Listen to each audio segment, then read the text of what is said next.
to call the December meeting of the Public Safety Committee meeting to order. Motion to approve last month's minutes. So moved. Is there? Okay. Thanks, Mark. Those in favor? Aye. Opposed? Carried. All right, privilege of the floor. Is there anybody here for privilege of the floor? Okay, not seeing anyone, we'll close privilege of the floor. Number 1, proposed resolution, confirm appointments, Chautauqua County Fire Advisory Board.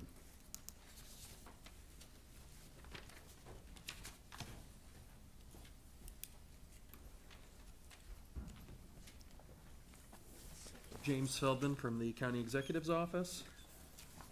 So we have 3 new appointments for the Fire Advisory Board from 1st Battalion. We had a few resignations over the last month or two, and these were voted on by the battalion, and so it'll be Michael Ketty, who will be replacing Mike Edwards, Josh Myers, who will be replacing Josh Newark, and James Odine, who will be replacing Aaron Weiskirker as the alternate. Mike Ketty is from East Dunkirk Fire Department, Josh Myers is from the Fredonia Fire Department, and James Odine is from the West Dunkirk Fire Department. James, actually, Mike Ketty is from Sheridan. Oh, I have his address. He Is is in that- the East Dunkirk Fire Department. What's that? He is in East Dunkirk Fire Department. He formerly was in Sheridan. Oh, did he switch Yes, recently? yes. Okay, all right. I was gonna say, that's what he wrote on his bio. I stand corrected. Okay. All right, and all these folks have agreed to serve. Yep, they've all agreed to serve, and so this will be just to finish up the term that'll end on January 31st of 2025, and at that point, they'd be up for reappointment. Okay. Committee questions? Nope. Those in favor? Aye. Opposed? Carried. Okay, thanks, James. Okay. Next, proposed resolution, amend 2024 budget, district attorney.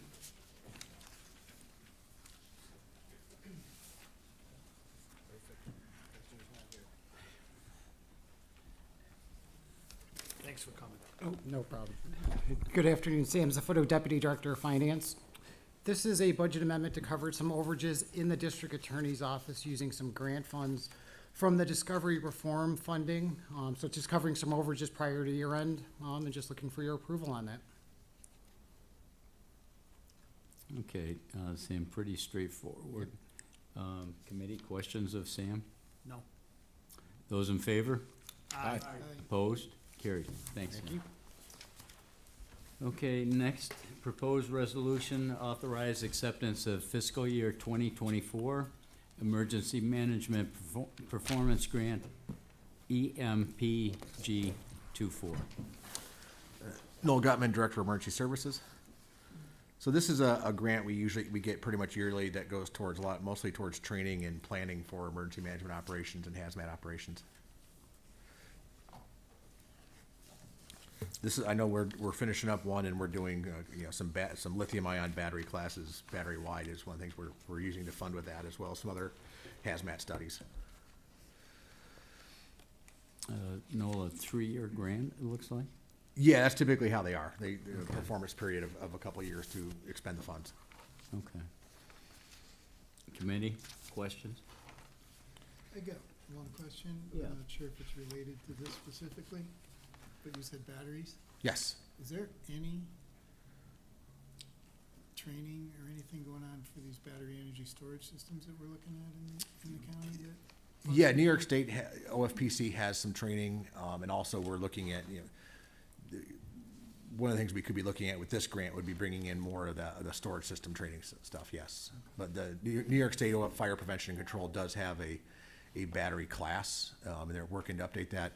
Plus, when you hear us talk about some of the other hazmat grants, we go to a hazmat conference in Baltimore yearly, and a lot of the classes there revolve around battery safety and battery interventions and technology.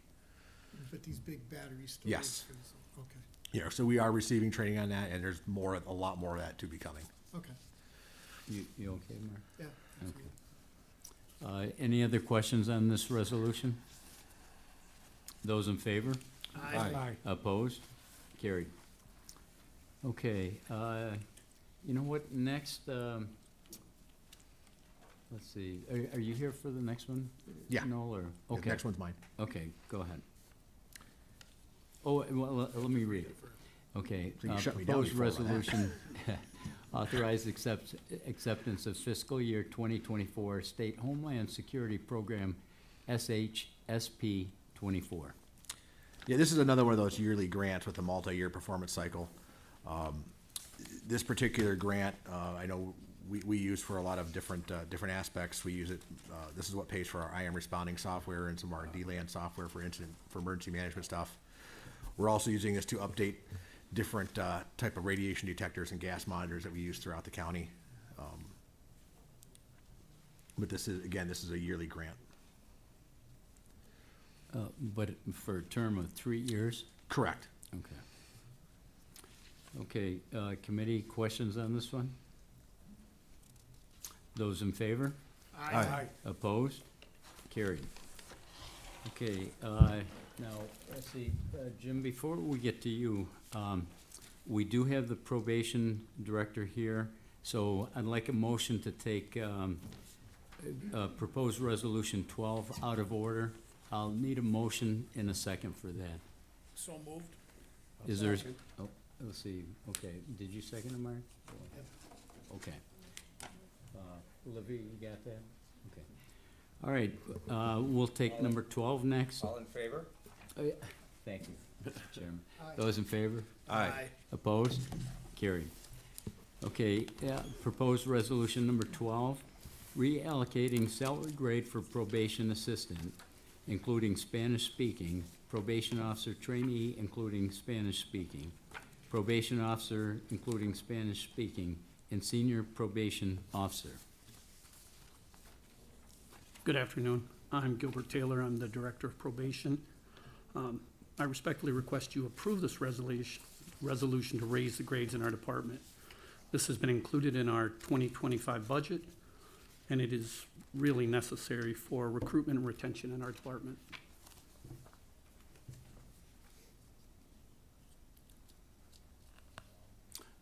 Gilbert, you've worked closely with Human Resources, I take it, to come up with these steps and grades and stuff? Yeah. We actually worked, I met with Debbie from HR and I met with Kitty from Finance to try to work through this early on. And they supported it at that time and continue to support it.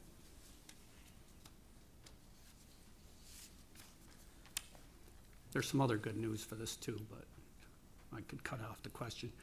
A big portion of this first year, because it was included in our budget and we kept our budget at that low local share, a good portion of this will come out of a grant that we received. So the first year will have no cost to the county whatsoever. Perfect. Okay, but going forward, there will be. Well, there's actually a very good 5-year plan set up in place for this. Oh, Because of attrition, we're going to lose 2 people this year that were the highest ranking level. We'll be replacing those POs with a PO trainee, which will actually save several $1,000s the first year. So the first year, there'll be a cost that will come out of the grant money we put in. And the second year, we'll be able to put money in for the grant from that grant Okay, as well. all right. So my hopes are, over the next 5 years, there'll be little to no cost to the county through attrition and use of the money we have set aside in the grant. Okay, Gilbert, these are all grade increases, Yes, okay? And you feel, you strongly feel these are all warranted? I do. Okay. Right now, we have only had 7 people take the PO test this year. We're going to be losing half of our department over the next 5 years. If we don't find ways to make it more enticing to get people into this field, Really? we're going to struggle.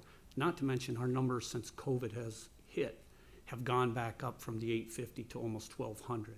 My staff right now are dealing with 70 people per PO. It's almost undoable as it is. So retaining the ones we have is much cheaper than trying to train new staff when they come in. We have to find a way to stop some of that exodus of these staff as long as we can. Okay. What's the Right. ideal? You say 70 per, 70 is way too high, but we don't have the staff. I really need more staff, but I made a commitment several years ago to try to make do with what we have. So we've been very creative in moving staff around to try to assist in other ways. And we updated our probation clerical staff into probation assistants so they could help where they could. And the legislators were very good about that, and the county was very good about that. So it mitigated some of the damage, but it's not a long-term solution. so this is really more for retention, to keep the people. And we have? recruitment. Well, but do you have to recruit more people? We will when we lose the people we have. And the plan is actually when we lose the people we have, instead of hiring them as probation officers, we'll hire them as probation officer trainees. Right. So the saving initially will be pretty substantial. So the 2 people you're losing now, you're looking to recruit 2 people to replace them at a lower, We will be, yes. okay. I got a question. How difficult is it to find Spanish-speaking? We You know, weren't even able to give the test this year. We didn't have anyone sign up to take the test for Spanish-speaking probation officers. We've tried to outreach with the help of Human Resources at the job fair. We've approached people in the community that have access to others in the Spanish-speaking community. And any agency within Chautauqua County will tell you, it's so hard to do. Do we have access to an interpreter? We actually have 2 Spanish-speaking staff in our department. We have 3, but one is on a maternity leave right now. So we do have several Spanish-speaking staff in our office. Gilbert, currently you have, what, 16, 17 probation officers? Currently, we have 32 staff in our department. That's staff, but We have- probation officers? 22 total, but some of those staff are specifically assigned to grants, and we can't have them do other things. Okay. So they don't take on half of that 70. They may only take on 22 cases.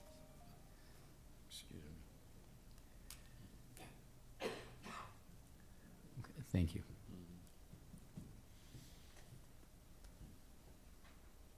You Okay. said this was built into the budget for 25? Yeah, we've included it in our budget Okay. For this year, for 2025. okay. Committee, any other questions of Gilbert? If not, those in favor? Aye. Aye. Opposed? Carried. Thank you. Thank you. Okay, next we'll go back to proposed resolution number 5. Authorize execution of PJA FY 24 Comprehensive Opioid Stimulant and Substance Use Site-Based Program, COSSUP. I was thinking about having you repeat that, but I'll be nice. I'm lucky I got through it the first time. so thanks, guys. Jim Quattrone, Chautauqua County Sheriff. Farley Unlow, Fiscal Supervisor. So, this resolution is actually the second time that we've been awarded this grant through the BJA. This is the grant that pays for our one corrections officer that does our Ignite program. It also pays for Case Act counselor in the jail, and as well as our coordinator of the program who runs the hub and is working on deflection, and a peer advocate and a part-time peer advocate. This grant is for 3 years. It's included in the 2024-2025 budget. So I should probably mention the amount is 1.3 million. Sizable. And just, to add, this is, it's kind of rare to get this grant 2 times in a row, but the work that Vito has been doing along with Steve Kilburn in the process and the work they've been doing it's been recognized by the BJA and their partners. This award amount is the maximum amount allowed also. Really? Gee. Okay. Committee, questions on this one? Those in favor? Aye. Aye. Opposed? Carried. And Jim, would you convey the committee's thanks to the folks that prepared this grant? That's Oh, yes, Mrs. Enlow, thank you for all the work you did on this grant. Well, and who was the other one? Well, Vito, Vito. it's Steve Kilburn, Okay. and then there was a representative from a law firm that, Well, whoever, McAllister and Quinn. please convey our thanks, because this is, and this is the maximum? correct. That's fantastic. Thank you, guys. Nice job. Okay, next we have proposed resolution authorize execution of NYS Office of Homeland Security Funding Grant Operation Stone Garden fiscal year 2024. And this is another continuation of grant that we've had for several years. It's, goes through September 1, 2024 through August 31st of 2027, for a sum of $92,430. This covers backfill for overtime for special patrols along Lake Erie. It does cover some equipment, which we were able to get a mobile license plate reader, and it also covers fuel and mileage cost for these trainings, or these details. They are all overtime, generally several departments working together to do enhanced enforcement along Lake Erie. And it is included in our 2024-2025 budget. Beautiful. We've had this one for as long as I can remember. You know, Since probably 2001, Before that. since September 11th. Yeah, it's probably shortly after that. Shortly after that, Yeah. yeah. Oh, yeah? Okay. Okay, so committee, questions on this one? If not, those in favor? Aye. Opposed? Carried. Okay, next one, authorize execution of agreement with New York State Unified Court System, 8th Judicial District for court security. Is that the one? Or I did think we skip I one? think you skipped the skipped state one. law Did I skip enforcement. one? Okay. All right, let me go back to number 7. Proposed resolution authorize execution of NYS Office of Homeland Security State Law Enforcement Terrorism Prevention Program Grant fiscal year 2024. Again, another renewal of a grant that we've had for several years. This coverage of this grant pays the pay and fringe for our interoperability coordinator, and as well as half of a payment for our communications vehicle. That we received half the payment out of the 23 fiscal year grant. This is also included in our 2024-2025 budget. Okay. Committee, questions on this one? Those in favor? Aye. Opposed? Carried. Okay, now, now this one. Okay, authorize execution of agreement with New York State Unified Court System, 8th Judicial District for court security. This grant, or this agreement is with the 8th Judicial District to provide security, court security. Those, also those individuals who are running the scanners coming into this building. It pays for our lieutenant and his sergeant that are currently working. It will also cover another full-time deputy assigned there if we had the bodies to put there. But again, it's a continuation of agreement that we've had for many years with the Unified Court System, and it is included in our 2024 and 2025 budget. That's the key. Okay, committee questions on this one? I just got one, Mr. Chairman. Yeah, go ahead. And it actually goes back to the last one too. Is it 59 per year for the 3 years or 59 total divided by 3? The No. 880. Go ahead. I'm sorry, are you talking about the court, you're talking about the court security, right? No, I think You're you talking said about going back. terrorism, aren't you, Mark? Did I miss one? The terrorism one is for 59. Well, when it says total amount, is it for 3 years or is it? Oh, Yeah, for, okay, no, it's not for 3 years, it's the initial payment, the 887,722 is for the first year of the contract, and then each year we renew the contract with a new amount, we submit a budget. Okay. Okay, so I put these out of order. Okay, so I was on the wrong one. Okay. You okay, Mark? on this? Well, I'm not okay, but yeah, I'm good.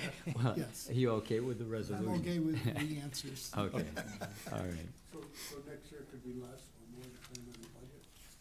I would highly doubt it would be less. It's generally right around, right at the number. They work hard at calculating it. So we bill them, I think, monthly or. Yes, we bill them monthly.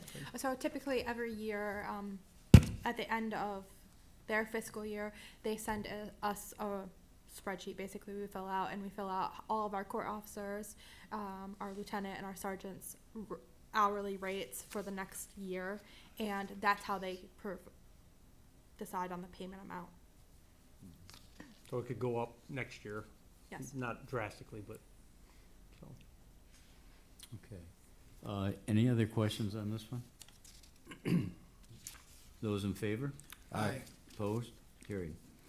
All right, next, authorize execution of New York State Governor's Traffic Safety Committee grant for the Police Traffic Services Program fiscal year 2025. And this is a continuation of grants that we've been applying for yearly through the New York State Governor's Traffic Safety Administration that allows us to put extra cars out on traffic details, keep the highway safe. For this year's $22,881, and also included in our 2024-2025 budget. All right, thanks. Committee questions on this one? When you say when you put extra cars out, is it mandated on certain times where they're supposed to go out due to the grant, or are those things that you choose to say, hey, it's Memorial Day weekend, it's gonna be really busy, that we're gonna put somebody out? With this grant specifically, it's can be like distracted driving, seatbelt violations, so we can put them out. We also have another traffic safety we put out on specific holidays. Like New Year's? New Year's, Thanksgiving, Memorial Day, 4th of July. Yep. They're set by the state where they want us to put out extra patrols. It's high visibility engagement campaign. Bob's birthday too, extra car. Okay, committee, any other questions on this one? Those in favor? Aye. Opposed? Carried. Okay, next, authorize agreement with Chautauqua Lake Central School for a trial program with regular police presence at the school district buildings for fiscal year 2025. So we started this last year with Chautauqua Lake Central School. It's in lieu of a school resource officer. At this time, they're just trying to work it into their budget and also have a regular presence of a deputy in the school, periodically through the week. And they wanted to continue it this year with a hope that maybe next year that the school will increase the number of hours that they have people there. But that's also going to be dependent on, us having the manpower to fulfill their request. What's the difference between a resource officer and a regular officer in school? Well, the regular officer doesn't have the school resource officer training, and they're not in their full 40 hours. So a school resource officer, that's their main assignment, and that's their 40-hour work week is right at the school. Quite honestly, I think, the school resource officer has a better opportunity to build a rapport and a relationship with the students. We try to staff this with the same officer or same couple of officers, so the kids at least get to know them and recognize them on a regular basis, but it's not quite the same. Not guaranteed, and they're not doing any programming with them, they're just there for security purposes. That's correct, and to walk through, and again, just to have the presence there. So it isn't in their budget to have a resource officer? What? No, they don't have it in their budget to do the school resource officer at this time. And Jim, I think the committee has asked this question before, but the hourly rate does cover all the county costs? I'm sorry, what was that? The hourly rate does cover all the county costs? That is I mean, it's not costing us anything? No, it's not. Okay. Okay. Is Uh, this com- full, school day, or could it go into an evening, there was an event going on at the school too, or? The next resolution will cover that. Oh, I was gonna ask that. okay, It's coming, it's it's coming, all Yeah. right. Okay. Any other questions on this one? Those in favor? Aye. Opposed? Carried. Okay, this is for you, Tom. All right. All right, proposed resolution. Authorize agreement with Chautauqua Lake Central School for enhanced police protection services fiscal year 2025. Yeah, this resolution again is a renewal. We've been doing this for several years with the school. And this is where, when they have a special event, whether it's a big sporting event or a dance or any Concert- big event that's going concert. to concerts, graduation, they will contact us in advance and we will assign a deputy to the event. And so like, this has been going on for several years. And it also is included in our 2024, 2025 budget. Do we have an agreement like this with other schools for extracurricular? Not that, no, we don't. Just the SRO contracts. Just the SROs, but not this extra. Correct. Do other people want that, or? Nobody has approached us on that, Okay. so. I can tell you as a former teacher and basketball coach, I liked seeing the security officers there. I was at a game last night in Fruitsburg and saw I think the SRO from Fruitsburg and the town police officer, just, you know, Oh, yeah. I would think basketball games can get a little unruly sometimes. Fans can get a little, It's, you know, so it's nice to have that there. you know, and we do encourage our deputies as they have time to stop by school events and games and, you know, they can not only be a good public relations, but, can be a good deterrent and the officer gets to watch some good sports. Yeah. If they're out patrolling, they can just stop in. Correct. Okay, I'm good, yep. okay. Any other questions on this one? All right, those in favor? Aye. Opposed? Carried. Guys, thank you. Nice Thank job. you. Nice job on the grants, too. Okay, next, we have a discussion, OSHA regulations. This will be by emergency services and other fire service professionals.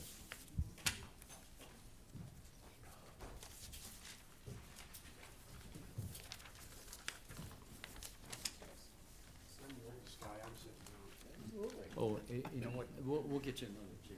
I'm fine, Gary, I can sit right here. Be short. Yeah, I'm good. Guys, just for the record, your names? My name is Greg Scott. I work for Noel in the office of the 4th Battalion Coordinator and also a firefighter down in Falcon, New York. Thanks, Greg. Randy Apperson, I'm the fire chief in Bemis Point. Okay. Guys, I asked you to come here this afternoon because I have been reading about the new OSHA regulations and the impact that it will have on the volunteer fire service. And you guys have been, well, somewhat outspoken. So if you would, maybe just inform the committee of the highlights, what you think are some more, more harsh rules and regulations of OSHA. And if you guys want, and I mean, we'll discuss this with Noel too, but if necessary, we can come up with a motion or a resolution in support of you folks. Okay, so whoever wants to begin, and just let us know what you think are the most fragrant or most outlandish things of the new OSHA rules and regulations. Yeah, I'll start out just by, talking just briefly about it. I know time is of essence for most of us, but, OSHA come out with a new emergency standard rule that they rolled out in February this year. That's the first update that's been to that standard since 1980. So obviously it's needed a little bit of refreshing to bring things into compliance. Some of the main topics that were incorporated in there is not just a lot of the OSHA standards, but the NFPA reference is 21 different documents that would become incorporated into the OSHA law, which really poses a hardship on a lot of fire departments. if you guys are familiar with just a basic OSHA law, it's very general guidelines on safety, but when you incorporate the NFPA, you're bringing in probably the strictest, fire laws that could be imposed, right? And there's some things in there around physicals, you know, for example, a physical on a normal firefighter you may do annually, it may have a cost of about $250, $300. Under the NFPA standard, that firefighter would be required to take a firefighter level physical, which is a lot more intense, and some get into EKGs and blood work and things like that. And the cost of that is around $1,500 per person per year. So, in theory, just, look at a normal department that has 300 people or 30 people, and you're spending $300, now that number increases, so there's a cost to the physical. There is a lot more work around pre-planning, risk assessments, which I can't disagree is not a good thing to have, right? We should know our districts, we should know our homes, our businesses, what is our high-risk activity, and then there's a lot of other stuff that goes into equipment standards, right? So right now, there's a recommendation that turnout gear be replaced every 10 years. It's not an actual standard. Once the NFPA incorporates that standard into the OSHA reg, then that means every piece of turnout gear every 10 years gets thrown in the dumpster. Again, when you're talking $4,000 for a set of gear, some of this stuff doesn't get used very often. It's still good gear. So there was just a lot of pushback. There was 8 days of testimony to the OSHA panel from all over the nation, and volunteers and career, people were able to present their case to the OSHA panel. And I don't think we're saying no, and that's what I want to say is, we're not saying no to a change, we're just saying not yet. We need to take a step back and reevaluate some of that from a higher level and say, hey, what's feasible for a department? Because if that was to be passed today, knowing the 40 departments we have in the county, nobody's compliant.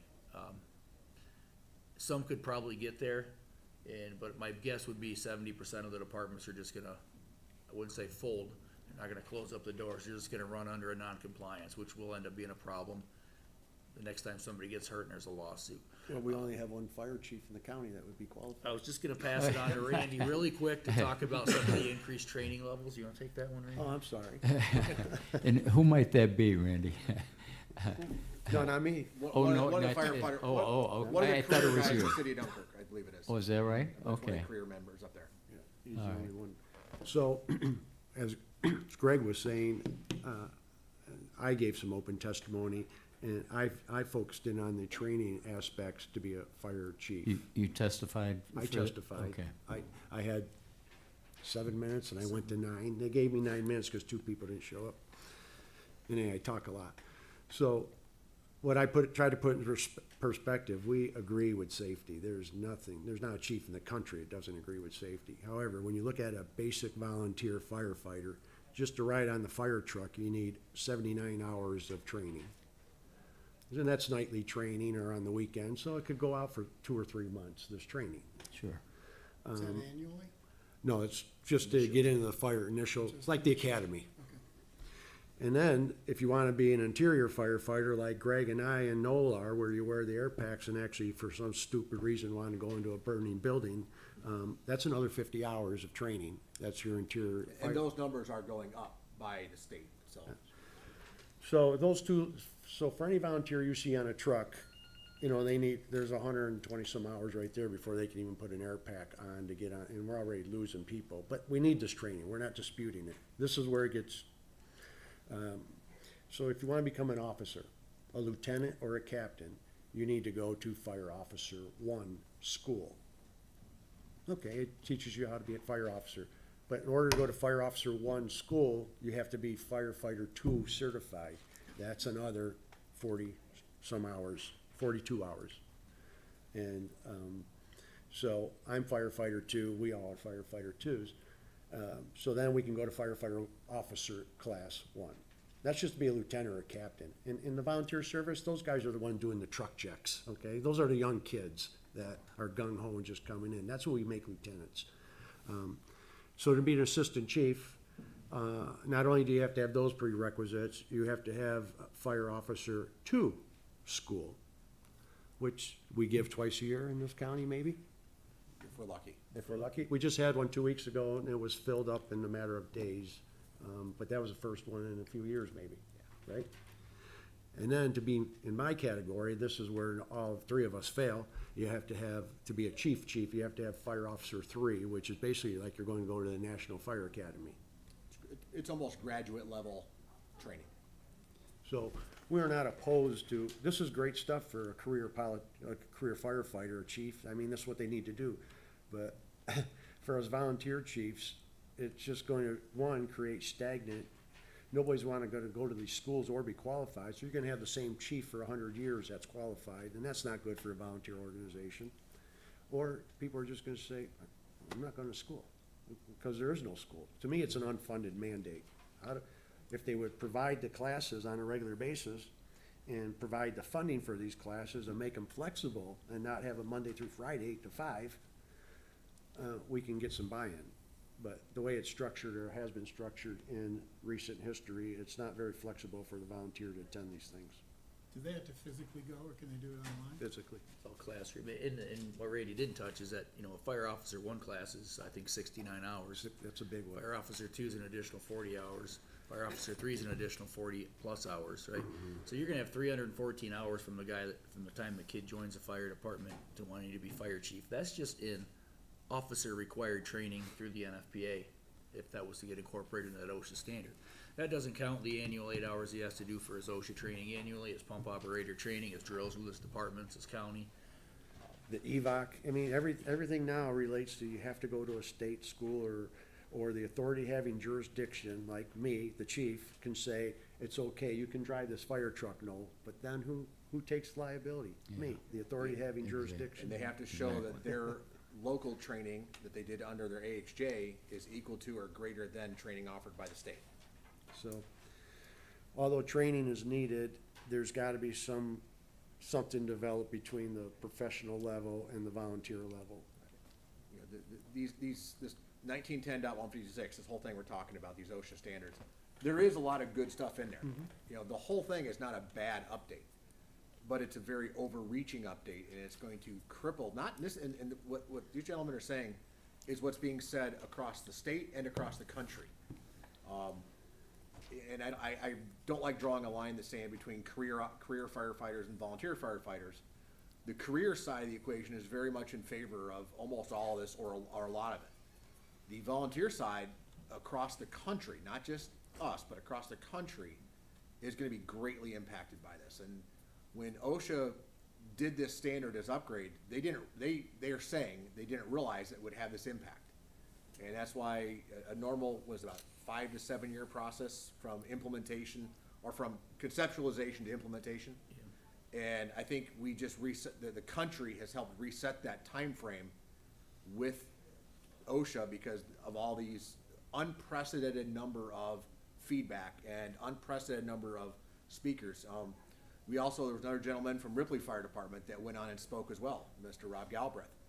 And he's been a very, so between Randy and Rob, we had two very good local speakers speak on behalf of the county and really on behalf of the country and the volunteers as to what this standard could help to cause some problems for us. Again, there's a lot of good stuff in there, and again, both of them said it, and I'll mirror it. No one's ever going to oppose safety, and no one's opposed to that. But like I said, the Fire Officer 3 class that Randy mentioned, I know my counterpart in Niagara County just took it a couple months ago at the Fire Academy. He said it was one of the toughest courses he's ever taken. This is a guy with a master's degree. He said it was very graduate level work that was very intensive. It was a week long at the Fire Academy. So, and that's not a class that New York State has offered anywhere else.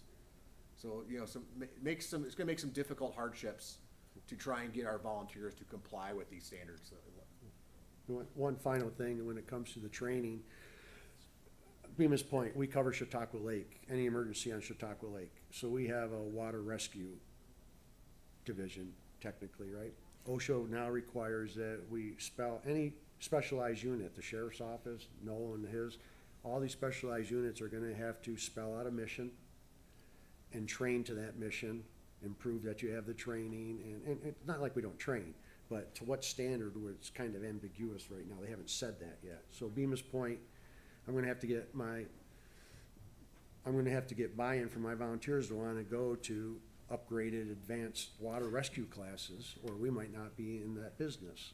So it's not that we're not gonna do it, it's just adding more time onto the requirements. More training and More more, training, more more time. administrative things And too. more out-of-district training. Okay. This training's not done here, so Alright. we're taking our water rescue team and sending them to, center of the state for training. I think they feel an average of 650 hours of additional administration time on the fire chief, just to maintain compliance. For each department. Yeah, that's an estimate, not to mention the several $1,000s of, Yeah, that's kind of what I got Yeah. from what I read was, the administrative cost is just gonna be, or time, is just gonna be phenomenal.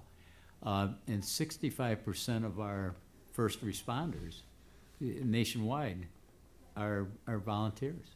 you know, 65%. One thing I will say is, when we collectively found out about this, we brought it up on the Fire Advisory Board. I think Greg's kind of heading this up. We established a subcommittee, the Fire Advisory Board, to try and be informed of this and to try and really understand how this is gonna impact. And Greg and Randy have really been leading that charge to make sure that the fire service is well informed. That's, again, being here today, that's why these are the two best people to speak for right now. So we're trying very diligently not to get caught behind the 8 ball and being vocal on a local and realistically a national level as to how this will affect us here in Chautauqua County. What's the timeline? Yeah, good question. Greg, I know you. There's a 7-step process for an OSHA rule from the time it gets drafted till it goes to the, out for public opinion. So this, span we're in right now is kind of not normal for when they change a law, right? Usually they write it, they pass it, and that becomes a law. So until we have 37 more days for the post-public comments to be made, at that point, then they're gonna have another 6 to 18-month plan where they're gonna review the testimony and then suggest changes. So we kind of reset that window a little bit. Once that gets republished, and then you got about another 2 or 3 year span before it actually gets out disseminated, and then shortly after that it would become into a law. At that point, through the hearing, there was a lot of people saying, this could take years for a volunteer. So after you make it law, we want a 5 or 7 year plan at a local fire department level to be compliant to that. So To implement it. yeah, originally when it was first passed in February, the projected time frame would have been about 2027. It would have became an actual law, and then fire departments would have had to work towards that mandate. Now I think we've reset that clock a little bit. So if I had to guess, and it's only a pure speculation, we're back now, we're into the 2028 before it would become a law. And there was a Bill Hamilton on the OSHA panel. He was pretty receptive to the volunteer fire department, saying this is gonna take time. Okay, you can't flip the switch, and I can't provide you 150 pre-plans today. So, years, I'll just put it that way and say years out. Okay. But as we know, we talked about this in February, and it seemed like yesterday, so 2024, since we started talking about OSHA, we just cleared a whole year off the plate, so Exactly, it comes exactly. fast. Okay. Committee, other questions of the panel here? Yeah, when you go for school, who pays for that? Volunteer pay for his own schooling? Well, a lot of the schools that New York State OFPC offers are free, but they don't always offer everything. And if you get guys who enjoy training, that like to go and seek out training, there are courses that we pay for. Some of that I do, for some of our special teams. That's what we use. Some of those grants we talked about. Some of that, in my overall budget, I budget for some training like that. But most of the training the local fire departments do, they are doing in-house at their own expense, or they're looking for us to bring in the state courses. And without going down another rabbit hole on that, unfortunately, the state is having a shortage of state fire instructors for various reasons, which don't, not here. But it's getting difficult to get those courses to be brought locally with our trained instructors. From the stuff I go to on the state level, from my office, the state says they have a plan, they're working on it, they're trying to make it better, trying to make it more regional, divide the state into more regions to provide more opportunity for people to get that training locally. But a lot of training is out there free, but unfortunately, in the far west part of the state, this New York State Preparedness Training Center is 3.5 hours away outside of, in Oriskany, just 33 miles east of Syracuse. And the New York State Fire Academy is in Watkins Glen, another 3-hour drive. So to go to those training facilities, we quite often time, members have to take time away from their personal life, their jobs. A lot of guys I know for many years before I was in my position, I had to take vacation time from my work to go do fire training. And that's what a lot of people are doing right now. There's a large dedicated base of firemen of our group in our county that are doing this. They're literally taking money out of their pocket to go train for their community. Paying to be a volunteer. And to be a volunteer on top of their family obligations, their work obligations, and just whatever their department obligations are to maintain their membership. Earlier in the conversation, you said there's a fire training 2 that we just had a training, So just recently, they offered a fire officer 2. fire officer 2. And that's the first time that I could think of that we had a qualified instructor. Jamestown Fire Department was kind of spearheaded getting that brought in locally. That was unfortunately though, they only had about 10 people in the class because it was unfortunately, it was a Monday through Friday, 8 to 5 class. So it was very difficult for volunteers to get to. Even here. Yes. Even when it was in So- Jamestown. That's what he's Right. talking about. There is another one scheduled for the spring, which it's gonna be taught in the north end of the county. And I think they're trying to do a little bit different hours on it to get some more people to it. But traditionally, that class has only been taught at the fire academy in a 40-hour block. So even getting it here locally, it was a big win, but it still wasn't the right win. Most of So our that- volunteers have those day jobs, and we need to So account for The that. problem is getting an instructor here. The Correct. First problem is getting an instructor here, and then the second is the schedule. They can't do evenings and weekends, they can't do part of it online, and then, The online portion you is would think so. coming in small steps with state classes, but we're, I think, I wanna commit to this, I believe, Fredonia Fire Chief, Josh Myers just got certified to be able to teach this class. So I think from a local standpoint, we'll have a local asset with Mr. Myers that'll help us be able to teach that a little better, little more frequently. So I think we have a good localized asset for that. But that's just very new information. This class that we just mentioned, I think that was his class to get his certification to teach it. Oh. So that's all relatively new for us. But it's, in the past, when working with Randy for his presentation, I ran the numbers of every fire department in the county and every member, and it was a couple dozen people that had fire officer 2. Yes. Most of those were career firefighters, and there was one firefighter in our approximate 2,500 firefighters of the county that had the fire officer 3. and when you say career Jamestown or Dunkirk. firefighters, you mean paid? Jamestown or Dunkirk, or the members of the paid staff of the village of Fredonia. And that's a very high-level overview, and all three of us could probably bore you to death talking to you for hours on this. The good news is we're buying time, where last year they said this was gonna be enacted before we even got a chance to look at it. And they're reviewing it to possibly modify it? Well, one of the meetings I was at, there was a New York State PESH representative there, and they said off the record, OSHA's like, wow, we didn't know. We didn't know this was gonna be a problem. We thought you guys would love this. Is the professional firefighters pushing this? The federal or the national firefighters largely are in favor of pretty much all of it. If I have lobbyists. I'm sure that would lead down to several other discussions, and I don't wanna walk down that No, road. that's okay. Committee, Tom? Just one thought, I think they were doing this to make it safer. But in the end, fewer people are gonna go into this, which will make us less safe. So it's gonna backfire on them. There is some good parts of this. I think Greg mentioned it. I believe highly that you should have, one of the benefits that we as firemen have, we work in a jurisdiction. We should know what our jurisdiction is. And we know where our hazards may occur, we just don't know when they may occur. So we have the ability to plan for something, you just don't put a time date on it. So I think those types of concepts are some of the good parts of it, encouraging chief officers to have some plans. So when something does go wrong, they can pull out a file and go, hey, we thought about this and here's how we're gonna deal with this. It at least gives you a blueprint to work from. Yeah, But I just think you're all exactly right. It has all good that- intent, and the outcome is going to have a more detrimental effect on the entire Right, population. yeah. But not the problem, but to get the pre-plan done, you need somebody to do it.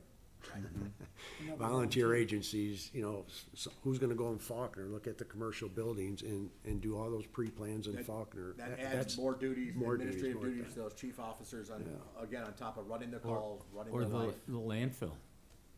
Yeah. Yeah. The landfill is not my district, Oh. but the Okay, Lenhart all right. is. Okay, all right. Well, that goes into Uh, those hours that you talked about, you know, those administrative add-ons. that are Exactly. Gonna be, and then all those plans and the stuff you got to be reviewed annually, so there is a, you know, whether you spend 250 hours to create those plans, and every year you can review them at another 40 hours, for example, depending on the size of your volume. Sure. Very cumbersome. So what I would ask is that we're proactive in the next couple of years. Well, Randy, that's what I'm thinking, okay? Sorry. That's okay. A lot has changed since I took Essentials, many years ago. Even the basic, amount of time that you have to have in to be a basic firefighter. As far as these proposed changes of OSHA, I think we have a little bit more time than I thought we had do. originally. So, and it sounds like it's kind of a work in progress with these proposed changes. So, look, why don't we do this? Why don't you guys continue to stay up on these changes as you have been? And if you need us, the committee, to take a stance on anything, maybe oppose something or support something, if it's favorable to the volunteers, we'll do that, okay? I don't think we're in a position to do anything right yet, because I think a lot of these things are still kind of up in the air or in flux, okay? That's So, but please, keep us informed, and if you need us to do something, we're here to support you. Or you can make a public comment. I was gonna say, the 37 more days to make a public comment, Anybody can go back in and make a written statement. back in where?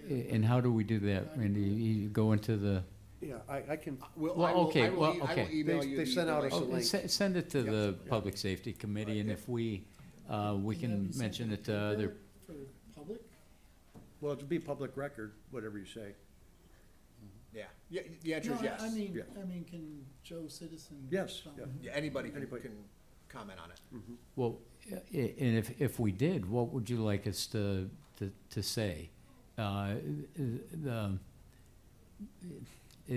Do we question the administrative costs that it's gonna be to volunteers, or, I think we can work together to come up with a proactive Okay. statement to work. okay, Yeah, maybe keep it some, a template. Yeah, and some I will- suggestions? I will take it on my shoulders to make sure that the public safety group is updated, as relevant, pertinent information that I think you Okay. guys need to be part of and see it. You know, I won't, because we could talk at very length on this, but when we see some significant change or stuff, I'll make sure that this group is aware of that.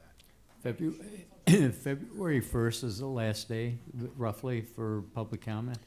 Yeah, July, or June 27th or something like that. Oh, I thought somebody said 37 Yeah, I I days. think it's, or January, I think it said 37 days or something. I was actually on there today, and it had a little counter on the side. Well, it's not July. It's the end of January. January. I'll make sure Okay. that you guys have that so you can take a look at it. Okay. We'll try and come up with something for you. All right. Committee, anything else? No, but thank you. for Gentlemen, coming in. thank You're you. welcome. Excellent presentation. Thank you for the No, opportunity. thank you.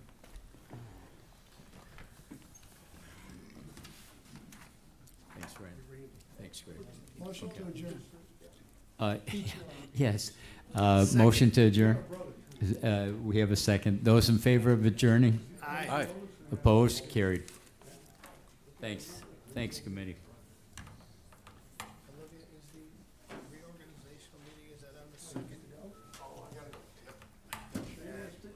4 o'clock?